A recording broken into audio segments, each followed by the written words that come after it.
Hello, my name is Lydia and I am Programme Manager of Shieldfield Artworks.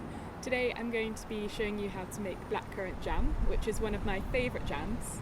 And it's my favourite because when I was growing up, my parents grew blackcurrants in their garden, and my mum used to make blackcurrant jam all the time from those. But today we are using Julia's lovely blackcurrants that she has grown. And blackcurrants are quite a wet fruit, so we're not going to add too much water to these. Different types of fruit, you add different amounts of water, sugar and lemon juice or pectin, but we will be adding a little bit of water to these. But the first thing that I'm going to do is I'm going to put my jars in the oven to sterilise. I put them on about 150 degrees, not too high, and I'll put these into a cool oven and then turn it up so that the glass has time to acclimatise and doesn't crack. So I'll go do that.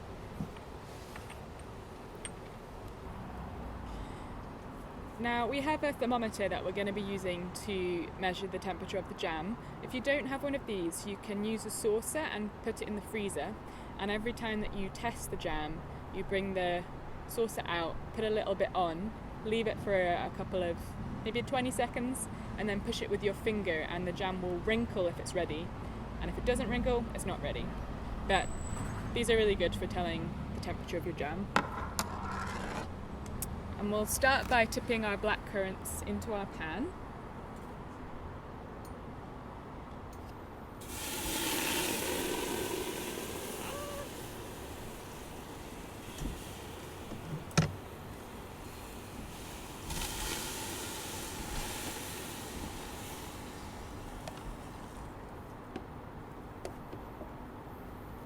That was a lovely sizzle.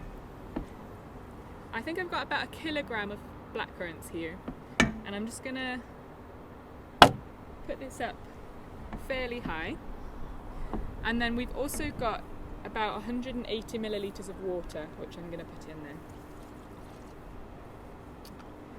there, and we'll stir this until it starts to boil. We'll bring it to the boil and then simmer it for about 5 minutes. This could take a while. That smells amazing. And like I was saying earlier, different fruits, because of their different structures, I guess these are quite a soft fruit, take different amounts of time. So blackcurrant will actually take less time. If you're doing a plum jam, it would be a lot longer.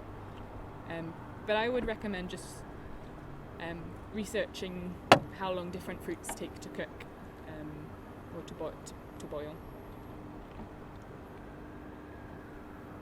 Another cheat which I often use is I go to Morrison's and I get the wonky frozen veg. A lot cheaper and a lot quicker because you've already got the water in it from it being frozen.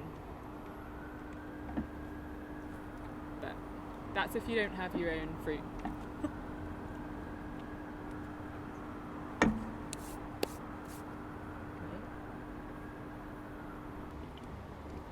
So this has been bubbling away for 5 minutes, and it's starting to get a little bit thicker than it was at the start. And you have an option here of, if you like your jams more like jelly, really smooth, you can sieve this, what we've got here at this point, just to sieve it into a bowl. But in my humble opinion, I think jam is better with seeds in, and a bit more pulpy. So I'm not going to sieve it. And at this point then, we will add our sugar. So for the kilogram of blackcurrants that I have in here, I'm going to add in around 650-700 grams of sugar. Jam is not for the faint-hearted. If you've got diabetes, maybe this isn't a good thing to eat. You do add a lot of sugar into it, but this will make it last long, and it will make it sweet, and it will make it thicker. So I'm going to eye this to what I think 650 grams is.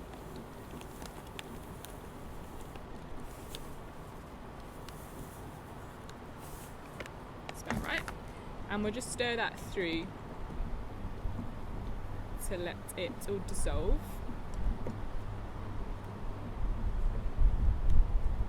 And then I'm also going to pour in juice of 1 lemon. I've squeezed this earlier, so that's just going to go straight in. Right in there. and we'll just stir that gently until all the sugar is dissolved, until it's not grainy at all in your sauce. Looks good. And then once that's all dissolved, we will whack up the heat and we'll boil it hard for about 10 minutes, and then after 10 minutes I will check that it's reached 105 degrees Celsius, because that's the setting point of jam. I think that's the setting point of any fruit in a jam. And remember, if you don't have a thermometer, you can use the wrinkly cold plate technique until your jam's wrinkly. So we'll turn up the heat and let that boil.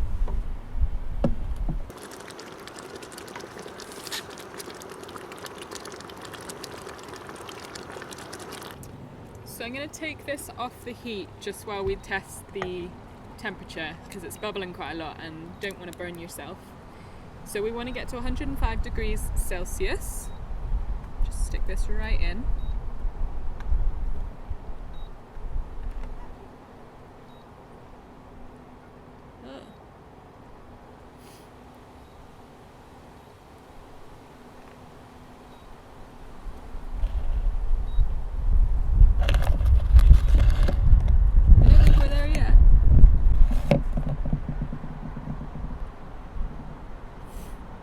Says 70. I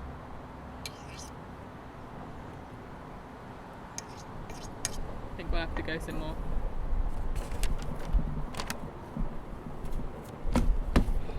We'll leave this for about 5-10 minutes just to cool slightly, and then we'll pot it up in our jars. So I'll go get those out of the oven. So we have our hot jars and our hot jam. Sometimes you get these funnel things that can go into a jam jar, but because we have really small jars, I'm going to ladle the jam into this measuring jug and just tip it in. So I'll show you how to do one jar, and then we'll be industrial and do the rest ourselves. And because these are really hot, I've got myself a cloth just to hold it, so you don't want to burn your fingers.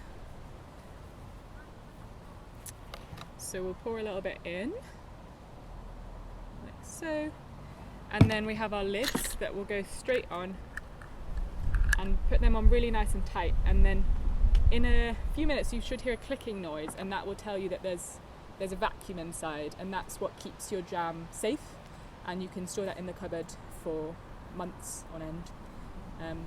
So there's our blackcurrant jam.